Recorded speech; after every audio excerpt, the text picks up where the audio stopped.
त्यांना मी साधं विचारलं, "डॉक्टर लाईट वगैरे आहेत ना व्यवस्थित?" तर "हो, काही प्रॉब्लेम नाही मॅडम, टॉर्च आहेत ना आपल्याकडे 3-4." बापरे! आता म्हणजे टॉर्चच्या उजेडात आपल्याला सिझर करायचंय का? थ्री म्हटलं, इडियट्स. "डॉक्टर काही." तो मूल ॲक्चुअली बेशुद्ध अवस्थेत होतं. अनेक डॉक्टरांनी त्याच्या सर्व शरीरातल्या व्हेन्स या फुटल्या होत्या आणि आता ह्या बाळाला वाचवायचं असेल, तर त्या काळामध्ये बाळाला केस कापून स्काल्पवर आम्ही सलाईन लावायचो. चांगलं म्हणजे शहरी आयुष्य सोडून दौंडला जाण्याचा निर्णय घेतला आणि तिथे सगळं हॉस्पिटल सेटअप करणं आणि बाकीच्या सगळ्या सोयी सुविधा. आम्ही 7च मुली होतो आणि ती सर्व दारू पेलेली होती बापरे. आणि खूप बाका प्रसंग होता.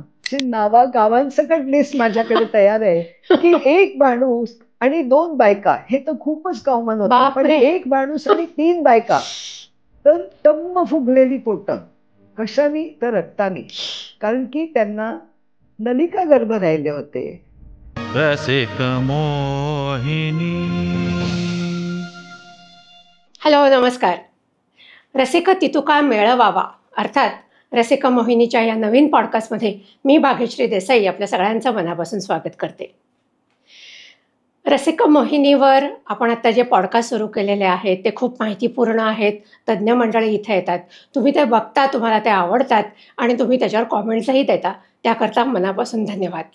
आता एक छोटीशी विनंती आहे, रसिक मोहिनी चॅनल नक्की सबस्क्राईब करा आणि शेजारचं बेल आयकन प्रेस करा, म्हणजे नवीन येणारे व्हिडिओ तुमच्यापर्यंत त्याचं नोटिफिकेशन येईल, तुम्हाला त्या व्हिडिओचा आनंदही घेता येईल आणि आम्हालासुद्धा तुमच्यासारखे नवीन छान सबस्क्रायबर्स मिळाले की आनंद होईल.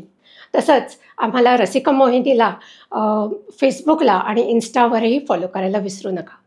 चला तर मग आजच्या आपल्या नवीन पॉडकास्टकडे वळूया. तुम्हाला आठवत असेल पूर्वीचे जे सिनेमे होते, म्हणजे डॉक्टर कोतनीस की अमर कहाणी किंवा खुशबू, तर त्याच्यामध्ये एक असे म्हणजे आपण बघत होतो की डॉक्टर्स त्यातल्यामध्ये जे आहेत ते एका ध्येयाने प्रेरणित होतात आणि खेडेगावांमध्ये जाऊन लोकांची सेवा करण्याचं व्रत घेतलेले असतात. पण हे केवळ नाटका सिनेमात नाही आहे, तर प्रत्यक्षात आज अशी व्यक्ती आपल्याकडे आलेली आहे, तिने सगळे ऐशो आराम सोडून खेडेगावात जाऊन तिथल्या महिलांच्या आरोग्याची काळजी घेण्याचं व्रत उचललं. सुप्रसिद्ध गायनेकॉलॉजिस्ट डॉक्टर विद्या साठे. नमस्कार.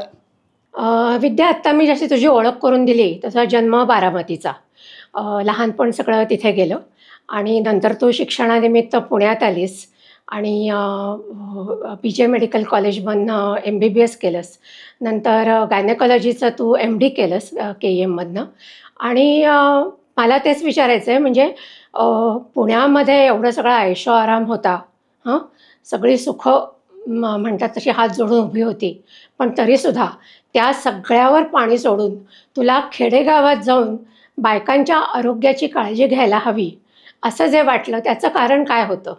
चांगला प्रश्न आहे भाग्यश्री. मी याचं जरा सविस्तर उत्तर देते. माझा जन्म बारामतीत झाला. तर ह्या बारामतीत कसा जन्म झाला, तर तिथली महेश्वर सोसायटीची जी शाळा होती त्या शाळेचे माझे वडील हेडमास्टर होते आणि त्या काळामध्ये हेडमास्टर हा नेहमी शाळेच्या आवारातच राहायला असावा म्हणून माझ्या वडिलांना तिथे एक छोटं घर दिलेलं होतं. आता मला मोठा भाऊ आहे. माझ्या आईची पहिली डिलिव्हरी ही मुंबईतल्या एका चांगल्या पॉश हॉस्पिटलमध्ये झाली. दुसऱ्या डिलिव्हरीच्या वेळेला गंमत अशी झाली, आईला कळा सुरू झाल्या, पण डॉक्टर वेळेवर पोहोचूच शकला नाही म्हणून माझी डिलिव्हरी त्या शाळेच्या आवारातल्या घरातच झाली. आणि म्हणूनच की काय, माझ्या आजोबांनी शाळेला जन्माला आलेली मुलगी ही एखाद्या वेळेस हुशार वगैरे होईल म्हणून माझं नाव विद्या ठेवलं. आणि त्या डिलिव्हरीच्याच वेळेला माहीत नाही, हे सायन्स अजून प्रगत व्हायचं आहे, की मला एक बाळकडू मिळालं की काय, अरेच्छा, खेडेगावांमध्ये चांगल्या आणि जास्त डॉक्टरांची नक्कीच गरज आहे. परंतु बारामतीचा आमचा हा काळ खूप थोडे दिवसाचा होता. त्याच्यानंतर लवकरच मी, वडील, आई आणि माझा मोठे भाऊ हे आम्ही पुण्यामध्ये शिफ्ट झालो. त्याला मी दुसरीत होते. सुरुवातीला माझं शिक्षण आपलं बालशिक्षण मंदिर भांडारकर रोडवरची शाळा अजूनही आहे तिथे झालं. नंतर विमलाबाई गरवारेमध्ये, जिथे भाग्यश्री तुझी आणि माझी ओळख झाली. नंतर गरवारे कॉलेज, नंतर BJ मेडिकल आणि KEM असा प्रवास आमचा होत गेला. सुरुवातीला मला खेळाची खूप आवड होती. मला बॅडमिंटन पण खूप चांगलं खेळता यायचं आणि मी PYC आणि त्या काळात हुजूरपागा शाळेमध्ये पहिल्यांदाच वुडन कोर्ट आलं होतं. तर तिथे आम्ही पायी जायचो आणि बॅडमिंटन खेळायचो. तशीच मला भरतकाम, विणकाम, पेंटिंग ह्याची पण खूप आवड होती. परंतु एकदा मॅट्रिक झाल्यानंतर त्या काळात PD आणि FY होतं. त्यावेळा वडिलांनी सांगितलं, "आता बाकीचे उद्योग बंद आणि आता अभ्यास करायचा." आणि तिथून मी जे अभ्यासाला लागले, तिथून जी कष्टाची आवड आली, तिथून जे कष्ट करायला सुरुवात केली, ती मला असं वाटतं अजूनही माझ्या जीवनात ते कष्ट चालूच आहेत. पण त्या कष्ट करण्यामध्ये देखील एक खूप मोठा आनंद आहे. हां. असे कष्ट करून आम्ही ॲडमिशन मिळवली. चांगले मार्क मिळाले. BJ मेडिकलला ॲडमिशन मिळाली. BJ मेडिकलला ॲडमिशन मिळाली याचा एक मोठा आनंद होता त्या काळात, अभिमान होता. माझ्या सर्व गोगटे कुटुंबातली मी पहिलीच डॉक्टर होणार होते. BJ मेडिकलमधून पास झाल्यावर माझं एकच ध्येय होतं. मी डॉक्टर होणार होते, तर मी फक्त गायनेकॉलॉजीच करणार होते. मला दुसरं काहीही करायचं नव्हतं. मला सर्व विषयामध्ये पोस्ट मिळत होती, पण मी गायनेकॉलॉजी करायचं ठरवलं. परंतु मला गायनेकची पोस्ट ही KEM हॉस्पिटलमध्ये मिळाली. त्याच काळात इंटर्नशिपमध्ये माझी डॉक्टर रवी साठेंशी ओळख झाली. या ओळखीचं रूपांतर प्रेमात झालं. त्या प्रेमाचं रूपांतर लग्नात झालं. लग्न आमचं झाल्यावर सुद्धा मी KEMमध्ये MD करत होते आणि रवी ससूनमध्ये MS करत होता. भाग्यश्री, मी जेव्हा डॉक्टर व्हायचं ठरवलं आणि गायनेकॉलॉजी करायचं ठरवलं, म्हणजे मी साधं उदाहरण देते. आपल्या घरामध्ये ज्या कामवाल्या बायका ज्या लयबद्ध सुरात किंवा लयबद्ध पद्धतीने फरशी साफ करायच्या किंवा भांडी घासणाऱ्या बायका ज्या लयबद्ध, त्यावेळेला आपण विटकरी घेऊन पितळाची भांडी घासायचे, ती जी लय होती, ती लय मला नेहमी अट्रॅक्ट करायची. आणि त्या सोशिओ इकॉनॉमिकली ज्या लोअर क्लासमधल्या बायका होत्या, ह्यांचं आयुष्य कसं असेल, ह्यांचं आयुष्य पुढे कसं येणार, ह्याबद्दलचे एक खूप कुतूहल होतं. आणि एकदम मी मनाशी निश्चय केला की आपण गायनेकॉलॉजिस्ट व्हायचं आणि गायनेकॉलॉजिस्ट करून खेडेगावातच प्रॅक्टिस सुरू करायची. त्याला मला संधी मिळाली कारण की माझं रवीशी लग्न झालं आणि रवीचे वडील हे दौंडसारख्या ठिकाणी एक जनरल प्रॅक्टिशनर होते. त्यामुळे मग तिथे जाऊन आपण आपलं स्वप्न पूर्ण करू शकतो का, हा विचार मनात आला आणि त्या ह्यानी आम्ही खेडेगावामध्ये प्रॅक्टिस करायचं ठरवलं. आणि त्याच वेळेला मी माझी एक OPD सुरू केली येरोड्याला. बरं. त्यावेळेला येरोडा हे ओसाड होतं. आता हे सांगितलं तरी खरं नाही आश्चर्य वाटणार. वाटेल. आणि रवीनी युरॉलॉजीचं ट्रेनिंग सुरू केलं होतं. अच्छा. आणि तिथे असताना मी एक दिवस मी TVS स्कूटी चालवायचे. मला ॲक्सिडेंट झाला पायाला हो. आणि माझ्या डाव्या पायाला फ्रॅक्चर झालं. फ्रॅक्चर काय खूप मोठं नव्हतं, छोटंसंच होतं. पण हर्निकर हॉस्पिटलमध्ये आणलं, प्लॅस्टर घातलं. आता डाव्या पायाला वरपासून खालपर्यंत प्लॅस्टर आणि महिन्याची विश्रांती. त्या विश्रांतीच्या वेळेला मी दौंडला आले आणि एक 5-6 दिवसच गेले असतील. आणि एक दिवस अचानक एक डॉक्टर माझ्याकडे आले दौंडला. "चला, आपल्याला सिझर करायचंय." म्हटलं, "काय?" "माझा पाय प्लॅस्टरमध्ये आहे, मला पाय टेकवायला जेमतेम परवानगी आहे, मी सिझर कसं करू?" "काही बिघडत नाही, मला माहिती आहे तुम्ही छान काम करता, मी सगळी सोय करतो आणि ते मला तुम्ही बसून करा, उभं राहून करा, आम्ही मदत करतो." आणि मी, रवी आणि ते असे मिळून त्यांच्या गावी गेलो. आता जायचं कसं, आमच्याकडे गाडी नव्हती. तर ते डॉक्टर पुढे, मी मध्ये आणि रवी मागे, असं आम्ही बुलेटवरून आई त्यांच्या गं! थिएटरमध्ये गेलो. बापरे. पुढचा तर विनोद फार मोठा आहे. थिएटरमध्ये गेल्यावर मला खात्री होती की त्या पेशंटला बघितल्यावर मी तिची नॉर्मल डिलिव्हरी करून टाकेन. पण पेशंटच नव्हती थिएटरमध्ये. तर पेशंट कुठे आहे हे विचारल्यावर त्यांनी सांगितलं, पेशंट घरी आहे. कारण की घरून पेशंटला आणायची सोय त्या काळात नव्हती. तुम्ही बापरे. सगळेजण लक्षात घ्या की केवढा भयानक काळ होता तो. कारण की हम्म. त्या पेशंटकडे वाहन नव्हतं, आई गो. जीप नव्हती, ॲम्ब्युलन्स नव्हते, ट्रॅक्टर नव्हते, काही नव्हतं. बापरे. मग हीच पलटण पेशंट आणायला गेली आणि ह्याच पद्धतीने पेशंटला बुलेटवर. बुलेटवर मध्ये बसून हॉस्पिटलमध्ये आणलं. पेशंटला पहिल्या क्षणी माझ्या लक्षात आलं 5व्या मिनिटाला बाहेर यायला पाहिजे, नाहीतर काहीतरी कमी जास्त होईल. बापरे. आणि त्यावेळेला माझं प्रायव्हेट प्रॅक्टिस सुरू केलेलं पहिलं सीझर मी डाव्या पायाला प्लॅस्टर असताना मध्ये पाय टेकवत मध्ये बसत आई गो. असं आम्ही ते सीझर पार पाडलं. पेशंट आणि बाळ दोन्ही छान आले. वा. त्याच्यानंतर छान डिस्चार्ज झाले आणि याचं मला खूप समाधान आहे. आणि मला असं वाटतं तिथूनच माझी दौंडची कारकीर्द सुरू ही झाली. सुरू झाली. वा वा, फारच छान, हो, फारच छान. हो. पण मला एक सांग, म्हणजे त्याच्या आधीचा जो तू प्रवास सांगितलास, तू BJ मेडिकलला होतीस, मग तिथे थोडंसं ग्रुपिझम होतं, त्याच्यानंतर मग तू KEMला गायनेकचा MD केलंस, तर ते काही लक्षात राहण्यासारखे अनुभव आहेत का तुझ्याकडे? असे पुष्कळ अनुभव छोटे छोटे आहेत. म्हणजे कायमचं लक्षात राहतील असं काही? त्याच्यामध्ये मी असं एकच सांगेन की जो अनुभव मला कायमचा लक्षात राहिला की KEMमध्ये काम करत असताना एक दिवशी खूप रात्रभर काम झालं होतं. रात्रभर आम्ही बसून होतो. 5-5, 6-6 पेशंट डिलिव्हरीला होते आणि तरीसुद्धा सकाळी बॉस येईपर्यंत आम्ही पेशंट सोडलेले नव्हते. आणि मग त्याच्यानंतर आम्हाला थोडी सुट्टी व्हायची आणि मी घरी जायला निघाले होते. पण मी बाहेरच उभी होते. त्यावेळेला आमचे जे तिथले प्रमुख होते डॉक्टर कुरुस कोयाजी, तर त्यांनी माझा जो रजिस्ट्रार होता त्याला एक वाक्य म्हटलं की what I like about Gogte is her extreme sincerity. हा शब्द माझ्या आयुष्यात लक्षात राहील. क्या बात आहे. डॉक्टर नंतर कोयाजींनी हो बोलावं. हो माझ्याबद्दल. त्या काळामध्ये BJ मेडिकलला अतिशय इथल्या प्रतिथयश डॉक्टरांची मुलं होती. त्यामुळे त्यांना आम्ही काय म्हणायचो, सगळे श्रीमंत आईवडिलांची श्रीमंत मुलं. त्यांना कशाला अभ्यास करायला लागतोय, त्यांना पेपर आयतेच मिळतील, हो. अशी आम्ही एक गमतीने म्हणायचो. ही खूप गमतीचा भाग झाला आत्ता म्हणून सांगते. पण नंतर कळलं की ही श्रीमंत आईवडिलांची जी श्रीमंत मुलं होती ती मनाने त्याहीपेक्षा जास्त श्रीमंत होती. वा हे मला आवर्जून आज सांगावंसं वाटतं. वा आणि वा नंतर त्यांची आणि आमची पण खूप चांगली मैत्री झाली. वा, मस्त मस्त, खूपच छान. मगाशी आपण जे बोलत होतो की पुण्यातलं एवढं सगळं चांगलं म्हणजे शहरी आयुष्य सोडून दौंडला जाण्याचा निर्णय घेतला आणि तिथे सगळं हॉस्पिटल सेटअप करणं आणि बाकीच्या सगळ्या सोयी सुविधा रुग्णांना उपलब्ध करून देणं, हे म्हणजे मोठं एक तर धाडसाचंही होतं, जिकरीचंही होतं, अडचणीचंही होतं. तर काय काय अडचणी आल्या त्या काळात?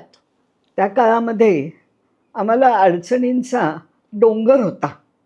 परंतु त्या सगळ्या डोंगर पार करण्याची एक अत्यंत इच्छाशक्ती होती. आपण हे सगळं करणारच आणि इथं आपण काम सुरू करणार. तुला गंमत सांगते, त्या काळामध्ये आपल्या वैशाली हॉटेलमधल्या काही वेटर्सनी दौंडमध्ये एक हॉटेल काढलं होतं. त्या हॉटेलचं नाव होतं श्रद्धा. नॅचरली मला आणि रवीला त्याच्याबद्दल खूपच प्रेम होतं आणि मी आणि रवी कधीतरी तिथे डोसा खायला किंवा कॉफी प्यायला जायचो. आज पुण्यासारख्या ठिकाणी ही गोष्ट किती रुटीन आहे.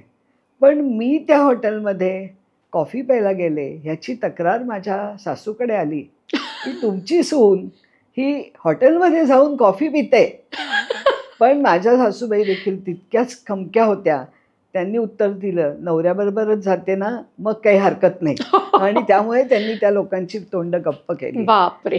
परंतु त्या काळामध्ये आमच्याकडे प्रचंड काम यायचं. मी आणि रवी ॲक्च्युअली 24 तास कामच करायचो.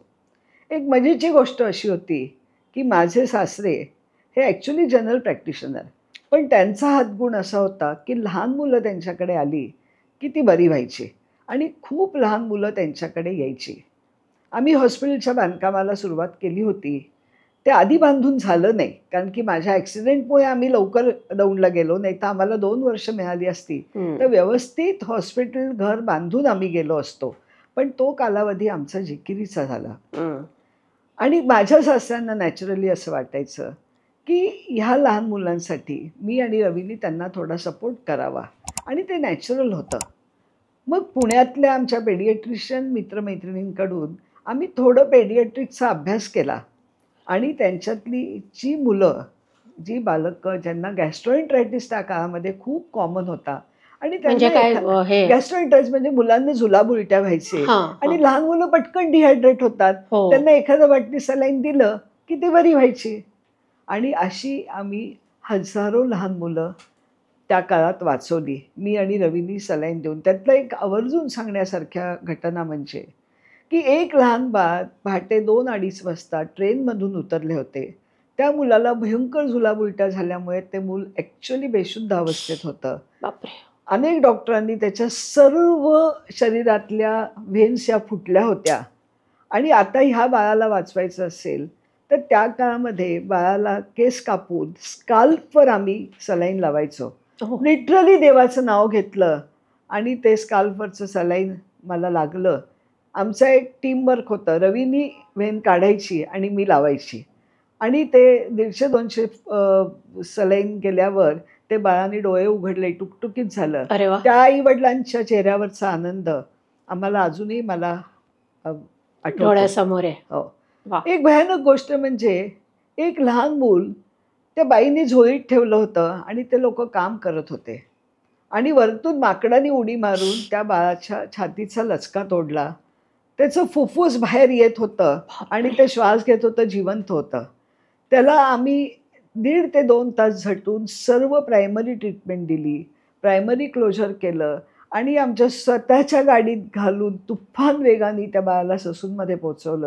ससूनमध्ये पुढली सर्व ट्रीटमेंट झाली आणि ते बाळ जगलं. वा अशा अनेक स्टोरीज ॲक्चुअली मी सांगू शकते, पण आपल्याला वेळेची मर्यादा आहे. पण एक भयानक गोष्ट, की मी माझं पण काम खूप करायचे. हम्म, ही जी बाळं माझ्या सासऱ्यांकडे यायची, हम्म. त्या बाळांच्या सगळ्या आया ह्या नॅचरली मला गायनेकच्या पेशंट मिळाल्या. अच्छा हा माझा एक फार मोठा फायदा झाला. हम्म, तो काळ असा होता, पेशंट आला, की पेशंटला बरं करायचंय. हम्म. मग ते औषधांनी असो, ॲडमिट करून असो किंवा ऑपरेशन करून असो. तो पेशंट कुठला आहे, त्याचे नातेवाईक कोण आहेत, त्याची जात काय आहे, त्याला पॉलिटिकल कोणी ओळखीचं आहे का आणि सगळ्यात मोठं इन्शुरन्स. हा इन्शुरन्स हा शब्दच आम्हाला कित्येक वर्ष माहीत नव्हता. त्याविषयी जो आपण आता बोलणारच आहोत नंतर त्याविषयी आपण बोलणार आहोत. 10 वर्षापासून हा इन्शुरन्स हा आहे ना. शब्द हा फार प्रामुख्याने सगळ्या डॉक्टरांच्या जीवनात आलेला हो ना आहे हो ना आणि त्यामुळे पेशंटला बरं करायचं. जे देतील ते पैसे घ्यायचे. कोणी बॅलन्स ठेवला तर ठीक आहे, आणून द्या आणि प्रामाणिकपणे ₹100 महिना, ₹200 महिना, ₹300 महिना अशा तऱ्हेने देखील पेशंटनी आम्हाला पैसे आणून दिलेत. वा. एक तुम्हाला गंमतशीर गोष्ट सांगते. एका जवळच्याच गावी मला एक सीझरचा कॉल आला. आई म्हटलं जाऊयात. माझी त्याला मैत्रीण होती भूल द्यायला. त्यांना मी साधं विचारलं, "डॉक्टर लाईट वगैरे आहेत ना व्यवस्थित?" त्याले, "हो, काही प्रॉब्लेम नाही मॅडम. टॉर्च आहेत ना आपल्याकडे 3-4." बापरे! आता म्हणजे टॉर्चच्या उजेडात आपल्याला सीझर करायचं आहे का? थ्री म्हटलं, इडियट्स "डॉक्टर काही अजून बरी सोय आहे का?" त्याला, "आहे ना. आम्ही गाडी जी आहे ती आमच्या थिएटरच्या कडेला लावतो आणि गाडीची जी बॅटरी आहे त्याला इलेक्ट्रिकल करंट टाकून आम्ही लाईटची व्यवस्था करतो. हे फार रुटीन आहे खेडेगावामध्ये." अरे म्हटलं, "ठीक आहे, म्हणजे कुठून तरी मला लाईट मिळेल. असा लाईट काय किंवा टॉर्चचा लाईट काय? अंधारात सीझर करायचं नाही ना." इतक्या बेसिक्सपासून आम्ही कामाला सुरुवात केली आई गो आणि माझ्या मैत्रिणींनी अॅनेस्थेसिया दिला. मी सीझर सुरू केलं आणि एक म्हशीच्या हंबरण्याचा आवाज आला आणि आम्ही इकडे-तिकडे बघतोय, की कुठून आवाज येतोय. तर त्या थिएटरला लागून एक खिडकी होती आणि तिथून एक म्हैस डोकावली आणि म्हैस डोकावली हा इतका भयानक म्हणजे माझ्या पोटात त्यावेळेला जी काय कालवा-कालव झाली आणि आता परमेश्वरा मला मदत कर एवढी एकच धाव मी घेतली. पण डॉक्टरांनी तुरंत त्यांच्या एका गड्याला सांगून त्या म्हशीला कंट्रोल केलं. आम्ही इकडे सीझर कंट्रोल केलं. ते सीझर उरकलं. गाडीत बसलो, दौडला आलो आणि दौडला आल्यावर एक मोकळा श्वास घेतला. की बापरे काय काय भयानक अनुभव आपल्याला फेस करायला लागतात. असे खरंच अनेकविध आहे. अनुभव आहेत, की पेशंट लोकांना आम्ही धरून आणायचो. त्यांना रस्त्याची चालायची सोय नसायची. बापरे आम्ही श्रीगोंद्यावरून पेशंट आणताना तिथे नदीवरच्या ब्रिजवर पाणी यायचं आणि मग आम्हाला चालत यायचं. आई गो तिथून आम्ही अनेक पेशंट असे धरून आणलेले आहेत. त्यांना बापरे. ट्रीटमेंट दिलेली आहे, दिले ते पैसे घेतलेत, पण त्या सर्व ट्रीटमेंट करण्यामध्ये एक प्रचंड मोठं समाधान होतं समाधान. खरंय. की ह्याची तुलनाच कशाशी करता अगदी येणार नाही. बरोबर आहे, अगदी बरोबर आहे. सो दौंडला साठे हॉस्पिटल तुमचं नावाचं ते खूप मोठं हॉस्पिटल आहे आणि तिथे मला सांग आता म्हणजे आता इतकी वर्ष तुम्ही दोघंही तिथे आहात. कोणत्या कोणत्या ट्रीटमेंट्स तुम्ही तिथे देतात आणि सगळ्या परवडतील रुग्णांना, सामान्य रुग्णांना अशा ह्या ट्रीटमेंट्स असतात IVF वगैरे, तर त्याविषयी जरा सविस्तर सांग. साठे हॉस्पिटल हे मी एक सांगते, हे खूप मोठं हॉस्पिटल नाही आहे, हे एक छोटंसं नर्सिंग होम आहे. तिथं मी आणि रवी स्वतः काम करायचो, त्यामुळे ऑपरेशनसाठी आमच्याकडे बाहेरून कोणी यायचं नाही, त्यामुळे आम्हाला तो खर्च परवडायचा. कारण की शेवटी मी किती पैसे घ्यायचे हे मी ठरवणार आहे. बरं, माझ्या डोक्यावर कोणी बॉस नाही, त्यामुळे मी 10,000 रुपये घ्यायचे का 5,000 रुपये घ्यायचे, बाकी इतर खर्च पेशंटला द्यायलाच लागतो, त्याशिवाय तुम्ही हॉस्पिटल चालवणार कसं. बरोबर. असं आम्ही पहिले 10 वर्ष रुटीन काम करत होतो. पण माझ्यात आणि रवीच्यात एक अतिशय कॉमन गुण होता की घर असो, दार असो, हॉस्पिटल असो किंवा आपलं करिअर असो, आम्हाला कायम नवीन शिकायची एक दोघांनाही खूप इच्छा असायची. आणि टेक्नॉलॉजिकली नवीन नवीन काय गोष्टी जगात येत आहेत, त्यातलं काय आपण इथे आणू शकतोय याचा आम्ही अभ्यास घ्यायला लागलो आणि त्याप्रमाणे त्यावेळेचे पेशंट पण यायला लागले. म्हणजे पहिले 10 वर्ष माझा फोकस हा कॅन्सर डिटेक्शन, कॅन्सरची ट्रीटमेंट आणि कुटुंब नियोजन, एक कुटुंब नियोजन, हो, हो. हा कुटुंब नियोजन हा फोकस बदलला. आणि भाग्यश्री तुला सांगते, हा फोकस हा कुटुंब वृद्धीकडे गेला. ऐ. म्हणजे कुटुंब वृद्धी म्हणजे ज्यांना मुलंबाळच नाहीत त्यांना मूल कसं द्यायचं. हां, हां, हां. एक एक पेशंट 8-8 तास पुण्याला यायची, एक इंजेक्शन घेऊन परत यायची. आणि अशा तऱ्हेने मी इन्फर्टिलिटी आणि रवीनी लॅप्रोस्कोपी ह्याचा अभ्यास सुरू केला. हे फार कठीण होतं. त्या बरोबर. अभ्यासामध्ये आम्ही प्रचंड कष्ट केले, प्रचंड वाचन केलं, वेगवेगळी वर्कशॉप्स अटेंड केली, वेगवेगळ्या लोकांकडे ट्रेनिंग घेतलं आणि असं करत करत करत करत आम्ही एक 3 ते 4 वर्षाच्या काळामध्ये आम्ही ह्याच्यामध्ये पारंगत झालो, वा. आम्ही तज्ज्ञ झालो. या सर्व सुविधा आमच्या साठे हॉस्पिटलमध्ये आम्ही उपलब्ध केल्या. आम्ही काम करायला लागलो. कारण की एक एक पेशंट असे येत होते की ह्यांना वंध्यत्व त्यांचं दूर करण्याची नितांत गरज होती. प्रचंड अंधश्रद्धा होती, प्रचंड गैरसमज होते. हो, हो. तर आपण पुढे घेऊच हो. प्रश्न. आणि अशा तऱ्हेने आमच्याकडे इन्फर्टिलिटी आणि लॅप्रोस्कोपी ह्या दोन्हीची सुरुवात झाली 2007 पर्यंत, बरोबर. 10 पासून. IVF म्हणजे काय? IVF याचा अर्थ इन विट्रो फर्टिलायझेशन, बरं. याचा अर्थ टेस्ट ट्यूब बेबी. हां. हा एक मोठा गैरसमज आहे. ह्याच्यामध्ये कुठलंही बाळ त्या ट्यूबमध्ये येत नाही बरं का. ट्यूबमध्ये कुठलंही बाळ निर्माण होत नाही. आम्ही बेसिकली पेशंटच्या गर्भनलिकांचं काम करतो. बरं.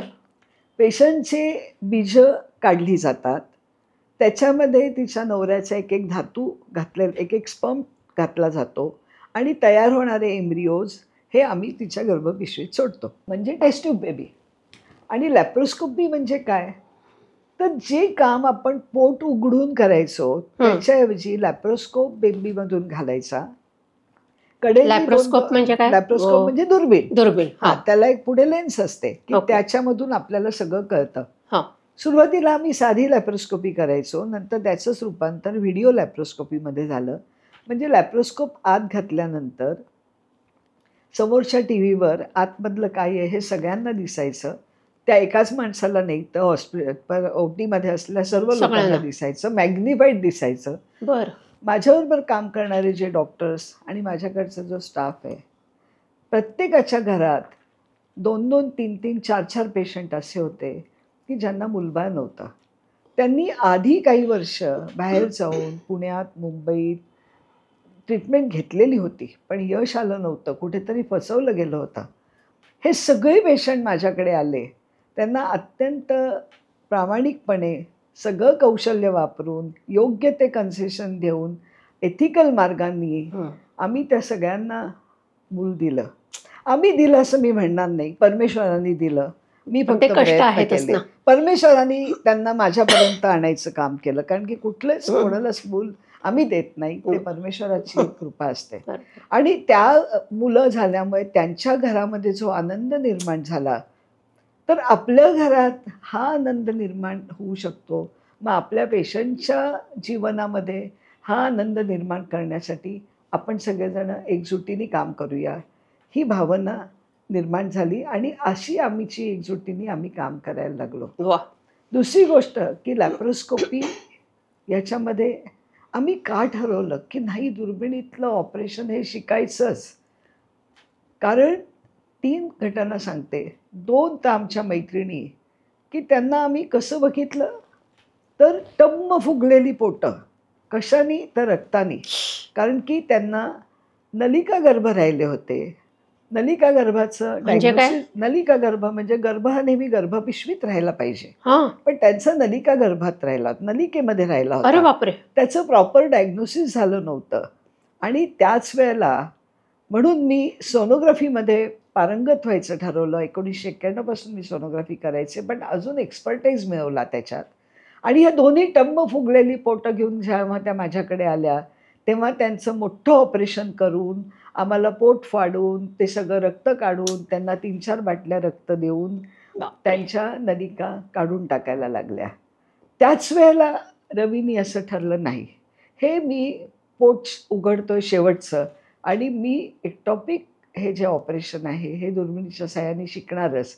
आता तो एक्टॉपिकच नुसतं शिकला नाही आणि त्याच्या पुढे जाऊन तो अनेक कॅन्सरचे ऑपरेशनं करायला लागला आणि त्याच्यानंतर तो इकडे गॅलेक्सीला सगळ्यांना सर्वश्रुत आहेत डॉक्टर शैलेश पुणतांबेकर हम्म. यांचा राईट हँड आणि शेवटी युट्राईन ट्रान्सप्लांटची भारतातली पहिली केस होते, त्याला देखील त्यांनी वा डॉक्टर पुणतांबेकरांना महत्त्वाची मदत केली वा होती. वा. हे जाऊ दे. एक एक्टॉपिक प्रेग्नन्सीची मी तुम्हाला घटना सांगते. ही पेशंट खूप ठिकाणी ट्रीटमेंट घेऊन रात्री 8:30 वाजता माझ्याकडे आली.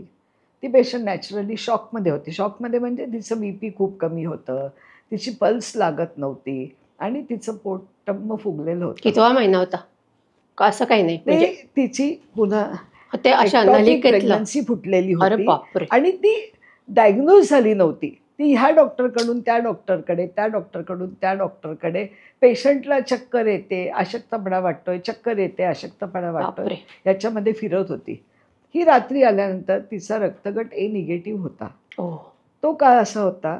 ब्लड बँक नव्हती बर. आमच्याकडे. अच्छा. तर तेव्हा आम्ही ब्लड कसं द्यायचो? तर माझे पॅथॉलॉजिस्ट मैत्रीण आहेत डॉक्टर प्रतिभा मंगावे, त्या आणि त्यांचा टेक्निशियन स्लाईडवर ब्लड ग्रुप आणि सगळं जुळवायच्या, मायक्रोस्कोपमध्ये बघायच्या, काही प्रॉब्लेम नाही ना, आणि तिथल्या तिथे ताजं रक्त, पेशंटचं रक्त काढायचं आणि आम्ही पेशंटला लावायचो.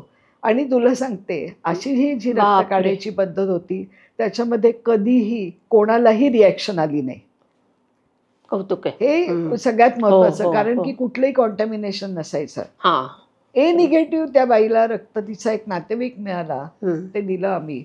आणि त्या काळामध्ये आमच्याकडे दौंडमधल्या लोकांच्या ब्लड ग्रुपची लिस्ट असायची, कारण की आम्हाला फिरायला लागायचं या लोकांसाठी. आणि रात्रीत एक रिक्षा घेऊन मी आणि माझ्याबरोबर एक हॉस्पिटलचा मुलगा, आम्ही रात्रभर फिरून 5 A निगेटिव्हचे डोनर दौंडमधले गोळा केले, त्यांना हॉस्पिटलमध्ये आणलं, त्यातल्या 3 लोकांचं रक्त घेतलं, त्या पेशंटला दिलं, सकाळी ऑपरेशन झालं आणि पेशंट उत्तम झाली. हा पण तो मला काळ सांग, होता. मग ते ट्यूब मधल्या ज्या बेबीज असतात त्या वाचतात का नाही? ट्यूबमधले प्रेग्नन्सी ही 10 आठवड्याच्या आतली असते. हे कधी मोठं होत नाही. ट्यूबमध्ये मोठं बाळ होत नाही. बरं. ट्यूबमध्ये ट्यूबचं व्हॉल्यूम किती आहे? खूप थोडं हो आहे. ना. तिथे 6 आठवडे, 7 आठवडे, 8 आठवडे, मॅक्झिमम 10 आठवड्याचं गर्भ एवढाच राहतो. मग ते आणि टर्मिनेट ते करायला फुटतं. लागतं. ते फुटते ट्यूब, ती फुटते. आता असं आहे, आता ही डायग्नोसिस आम्ही इतक्या लवकर करतो की ह्याच्यासाठी दुर्बिणीतली तपासणी पण लागत नाही. बरं. आम्ही हे गोळ्या औषधांवरच बरं करतो. इतका बरं. काळ बदललाय. ओके, मी जे ओके. सांगते तो हां. काळ खूप वेगळा हो, होता, पण हो. अशा डिफिकल्ट काळामध्ये आम्ही काम करत गेलो. हम्म. आणि त्याच्यामुळे ही आधुनिक ज्या गोष्टी आहेत, दुर्मिळीतली तपासणी, दुर्मिळीतली ऑपरेशन, इन्फर्टिलिटीची ट्रीटमेंट, ते IUI, टेस्ट टू बेबी, हे करायची किती नितांत गरज आहे हे मला त्या काळात कळलं. आणि मला असं वाटतं तो जो निर्णय आम्ही घेतला हा अतिशय योग्य होता. आता प्रत्येक जो नवीन डॉक्टर येतो तो येतानाच लॅप्रोस्कोपी आणि IVF सेंटर सुरू करून हॉस्पिटल सुरू करतो. Okay, okay. आम्ही 10 वर्ष आपण जे शिकलोय ते काम केलं आणि मग ही नवीन आधुनिक उपचार पद्धती सुरू केली. पण मला सांग, अजूनही म्हणजे अगदी गावात तर आहेच, इव्हन शहरात सुद्धा स्त्रियांमध्ये म्हणजे सगळ्यांमध्येच वंध्यत्व याविषयी खूप गैरसमज आहेत. तर ते काय, म्हणजे तुम्ही ते दूर करायचा आपण कसा प्रयत्न करतो? वंध्यत्व हा विषयच आहे. तर वंध्यत्व म्हणजे गैरसमज, अशी एक मी सोपी व्याख्या केली. कारण अच्छा, वंध्यत्व अनेक म्हणजेच गैरसमज. कारण की अनेक वर्ष आपल्याकडे पुरुषप्रधान संस्कृती असल्यामुळे हम्म. मूल कोणाला होतं? बाईला होतं. डिलिव्हरी कोणाची होते? बाईची होते. मग तिला मूल होत नाहीये ह्याचा तर तिचा दोष आहे. किती इतकं सिंपल सिम्पल लॉजिक आहे. लॉजिक. Very simple logic. तिच्यात दोष आहे. त्यामुळे मूल झालं नाही की हा दोष बाईचाच असतो. तिचंच सगळं खराब आहे. तिचं कॅरेक्टरच खराब आहे. आईवडिलांनी नीट लक्षच दिलं नाही. इथपासून काय वाटेल ते. बायकांचा मानसिक छळ, मूल न होणाऱ्या बायकांचा मानसिक छळ खेडेगावात किती होतो हे बघून मी सुद्धा भयंकर खचले होते. मला पण खूप वाईट वाटलं. मूल न होणारी बाई म्हणजे घराला शाप आहे. अरे बापरे. तिला कुठल्याही हळदी कुंकाला बोलवलं जात नाही. हो ना. तिला कुठल्याही डोहाळ जेवणाला बोलवलं जात नाही. तिला ओटी दिली जात नाही. ती ॲक्च्युली समाजातून आउटकास्ट होते. वाळेत आणि टाकल्यासारखं. भाग्यश्री नुसतं मूल न होणारी बाईबद्दल मी सांगत नाही. माझ्या डोळ्यांनी मी अनेक बायका अशा पाहिल्यात ज्यांना मुलगा नाही, ज्यांना मुली आहेत, ह्या लोकांना देखील समाजातून असंच वाईट टाकलं जातं. परंतु सततच्या बंबार्डिंग करून, सतत काउन्सिलिंग करून, सतत लोकांचे गैरसमज दूर करून आता ही भावना आम्ही थोडीशी कमी केली आहे. त्यातल्या त्यात. पण तरीसुद्धा मूल झालं नाही तर हा बाईचा दोष. म्हणून पहिलं काम मी काय केलं, माझं काम सुरू जेव्हा झालं तेव्हा मूल हे एकट्या बाईला होत नाही. तर मूल होण्यासाठी तिला नवऱ्याची गरज आहे. म्हणजेच नवऱ्याचा धातूसुद्धा चांगला पाहिजे, नवऱ्याचं सिमेंट पण चांगलं पाहिजे. त्यामुळे नवरा हॉस्पिटलमध्ये आल्याखेरीज आणि त्याचं सिमेंट एक्झामिनेशन केल्याखेरीज आणि त्याच्यात दोष असेल तर तो दूर केल्याखेरीज बाईला आम्ही ट्रीटमेंट देत नाही, असा एक दंडक मी माझ्याकडे काढला. बरं. त्याच्यामुळे काही लोक नाराज व्हायची. हो. पण आम्हाला हे करावंच लागलं. कारण कितीतरी पुरुष, तुम्हाला हे मी सांगितलं तर खोटं वाटेल, पण त्यांची गावांसकट लिस्ट माझ्याकडे तयार आहे की एक माणूस आणि 2 बायका हे तर खूपच कॉमन होतं. पण बापरे. 1 माणूस आणि 3 बायका, कारण की त्यांनी एकीला होत नाही म्हणून दुसरी, दुसरीला होत नाही म्हणून तिसरी. आणि आता तो आणि म्हणतो, मुळातच आणि त्याच्यामध्ये आता मुळात काही त्याचाच प्रॉब्लेम तो असेल. 0 असतो. हो. पण काय माहित नाही, गावाकडे सगळे लोक एकदम शांत असतात. ठीक आहे मॅडम, मला म्हणतात झालं ते झालं, आता तिघींसाठी प्रयत्न करा. अरे देवा. म्हणजे अरे आता देवा. काय आमच्याकडे काय? काय इथं काय जादूची कांडी हो. आहे की काय. पण आता ह्याच्यानंतर लिगली सुद्धा आपण डोनर सिमेन वगैरे वापरू शकतो. याचे कायदे आता खूप चांगले झाले आहेत. आपलं सरकार खूप जागृत आहे आणि त्यांनी चांगले कायदे केलेले आहेत. आणि अजून एक गावामध्ये पाहिलेली गंमत की अशा जेव्हा 2 बायका किंवा 3 बायका येतात तेव्हा जी सगळ्यात मोठी असते ती थोडासा सिनियरिटीचा रोल करते आणि ती किंवा थोड्याशा आईच्या कॅटेगरीमध्ये जाते. ठीक आहे, आता माझं वय झालं, मला नका करू, पण ही धाकटी आहे, तिला मूल द्या, आम्ही दोघी गुण्या गोविंदांनी राहू. हा एक खूप चमत्कारिक गोष्ट मला खेडेगावाकडे, भयानक आहे, खेडेगावामध्ये पाहायला मिळालं. पण हे सत्य आहे बरं का. आणि असे जे भयानक अनुभव येत गेले आम्हाला आणि त्याच्यातूनच आम्ही या वंध्यत्वामध्ये प्रोग्रेस करत गेलो. आज मी खूप आनंदी आहे की मी 2007 साली टेस्ट ट्यूब बेबी सुरू केलं. खूप अडथळे होते, मुलींची डिलिव्हरी होत्या, मुलींच्या परीक्षा असायच्या, काही ना काहीतरी कारणांनी सारखा ब्रेक व्हायचा. त्यावेळेला खूप मोठं टीमवर्क नव्हतं, खूप प्रोटोकॉल सेट झालेले नव्हते. खूप स्ट्रगल करत आमचा शिकायचा कर्व हा भयंकर हिमालयासारखा स्टीफ होता. आता खूप गोष्टी सोप्या झालेल्या आहेत. आताच्या मुलांना शिकायला रिलेटिव्हली सोपं आहे, कारण की प्रोटोकॉल्स आपले सगळे फिक्स झालेले आहेत. परंतु आमच्यासाठी तो काळ खूप कठीण होता. पण हे करत करत आज मी तुला अभिमानाने असं सांगू शकते की पुण्यापासून सोलापूरपर्यंत असं कुठलंही गाव नाही की जिथे माझं वंध्यत्वाला ची ट्रीटमेंट दिलेली किंवा इनफॅक्ट टेस्ट ट्यूब बेबीचं बाळ नाही. बरं. प्रत्येक गावामध्ये तू पुणं सोडल्यानंतर हडपसर घे, उरळी घे, लोणी घे, इकडे मांडोगण फराटा, शिरूर, मी कित्येक नावं सांगू अरे वा. शकेन, या सगळ्या गावात आहे. वा. आणि सगळ्यात आनंदाची गोष्ट म्हणजे जेव्हा बाहेरून माझ्याकडे पेशंट यायचे, म्हणजे दुबईतली पेशंट आहे, परदेशातले पण आहेत. अबुधाबीतली आहे, हां. मलेशियातली आहे, पुण्यात मुंबईत तर बाहेरगावचे खूपच पेशंट येतात. पण माझ्यासारख्या दौंडसारख्या ठिकाणी, छोट्या गावी, तिथं कुठल्याही मोठ्या संस्थेचा मला सपोर्ट नाही. हं. त्यांचे नातेवाईक आमच्या आजूबाजूला होते ह्या सगळ्यांचे, अच्छा. आणि किंवा त्यांचे नातेवाईक पुण्यात होते आणि पुण्यातून हे नाव कळलं आणि ते माझ्याकडे आले आणि त्यांना जेव्हा मी प्रेग्नन्सीज दिल्या, हा माझ्यासाठी खूप आनंदाचा क्षण होता. अगदी अगदी अगदी अजून एक बरोबर. इन्फर्टिलिटी ह्या विषयात सांगते. सगळ्यात हृदय हेलकावणारे अशा काही अनुभव आम्हाला आलेत की ज्यांना आधीची मुलं आहेत हं. आणि काही कारणांनी ती मुलं दगावली. ओ. कोणाला ब्रेन ट्यूमर निघाला, कोणाला कॅन्सर निघाला, कोणाला इलेक्ट्रिक शॉक लागला, बापरे. कोणी बुडून मेली, कोणी अरे देवा. ॲक्सिडेंट मेली.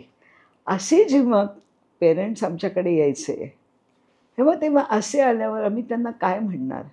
ठीक आहे, ट्रीटमेंट सुरू करूया, यश देणं हे परमेश्वराच्या हातात आहे. त्यावेळेला त्यांच्याकडे किती पैसे आहेत, त्यांचे इन्शुरन्स आहे का, किंवा ह्या गोष्टींचा कुठे संबंधच यायचा नाही. हं. त्यातली एक भयानक गोष्ट म्हणजे एक नवरा बायको माझ्याकडे आले होते. त्यांनी त्या मुलांचे फोटो बघून त्या बाईंनी जो हंबरडा माझ्या OPDमध्ये फोडला, ते मी अजूनही विसरू शकत नाही. 5 आणि 3 वर्षाची मुलं शेतात खेळत होती आणि आईवडील शेतात काम करत होते. खेळता खेळता रांगत ती मुलगी पुढं गेली, तिच्या पाठोपाठ तो मुलगा पळत गेला आणि शेतात तुम्हाला पाऊस पडल्यानंतर एक दलदल होते हो. आणि कुठेही दलदलीत जर का मूल गेलं किंवा कोणी मोठा माणूस गेला तर तो त्या दलदलीत तुटतच जातो. त्याला बाहेर काढणं अवघड असतं. त्याला बाहेर काढायला कोणी गेलं तर तो पण रुततो.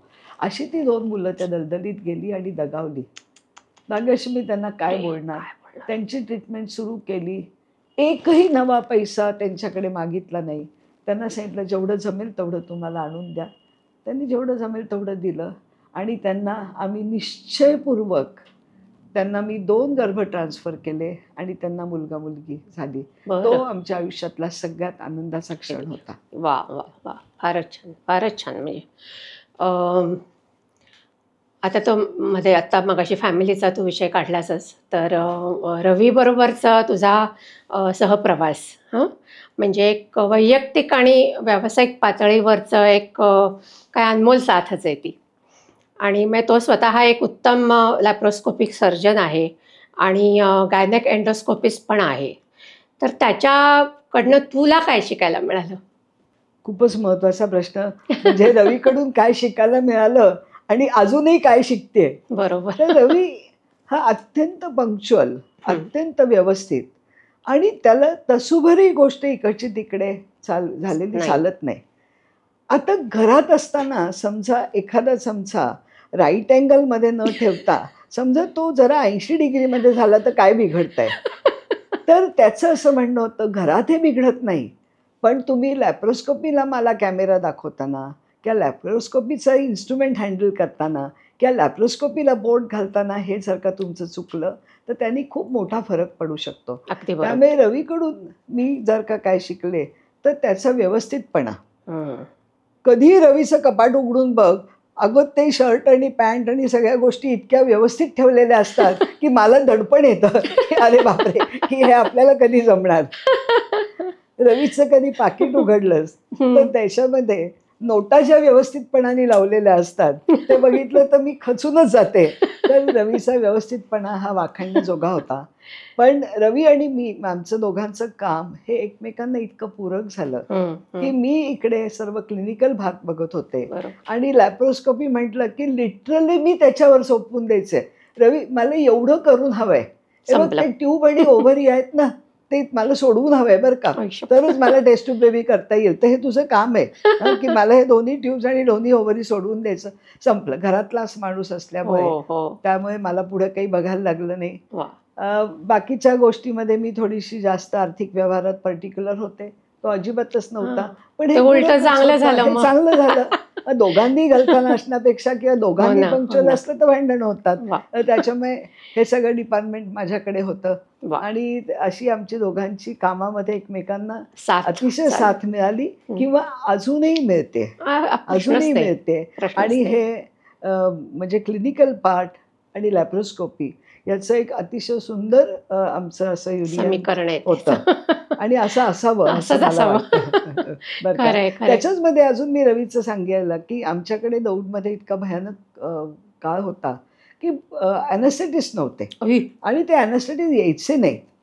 इतक्या तर लांब. त्या काळामध्ये रवीला MS मध्ये गोल्ड मेडल आहे, MS जनरल सर्जरी. हं. तर त्या काळात असं एक शेवटचं वर्ष होतं की सरकारने असा नियम केला की जे लोक पोस्ट ग्रॅज्युएट आहेत तर त्यांना 1 वर्षामध्ये दुसऱ्या कुठल्याही विषयातला डिप्लोमा मिळू शकतो. बरं. आणि रवीनी ॲनेस्थेसिया करायचं ठरवलं. त्याला 1 वर्षामध्ये तो डिप्लोमा मिळत होता. तो 1 अच्छा. वर्षाचा कालावधी खूप कठीण होता. रोज सकाळी रवी सकाळी उठायचा आणि ट्रेननी पुण्याला ससूनला जायचा. मला 100% खात्री असायची त्याची आज ट्रेन चुकणार. पण त्याची समोर ट्रेन कधी चुकली नाही. आणि त्यांनी ते ॲनेस्थेसियाचं सगळं 1 वर्षाचं पूर्ण केलं. केलं. नुसतं पूर्ण केलं असं नाही. तो प्रॅक्टिकली सगळं काम करत असल्यामुळे त्या DAच्या परीक्षेमध्ये त्याला जे प्रश्न विचारले गेले त्याची त्यांनी इतकी सुंदर उत्तरं दिली की जी पुस्तकात कुठेच लिहिलेली नव्हती. हो. तो प्रॅक्टिकली जे करत होता त्याची Correct. उत्तर दिल्यामुळे त्याला DAला देखील गोल्ड मेडल मिळालं. वा ही आमच्यासाठी खूप अभिमानाची खूप गोष्ट छान आहे. खूप छान. MS गोल्ड मेडल आणि DA गोल्ड वा मेडल. वा वा. रसिक हो, आत्ता आपण इथेच थांबतोय पण लवकरच विद्याबरोबर पुढच्या भागात आपण भेटणार आहोत पुढच्या शनिवारी. तोपर्यंत मस्त राहा, आनंदात राहा, मजेत राहा. धन्यवाद. रसिक मोहिनी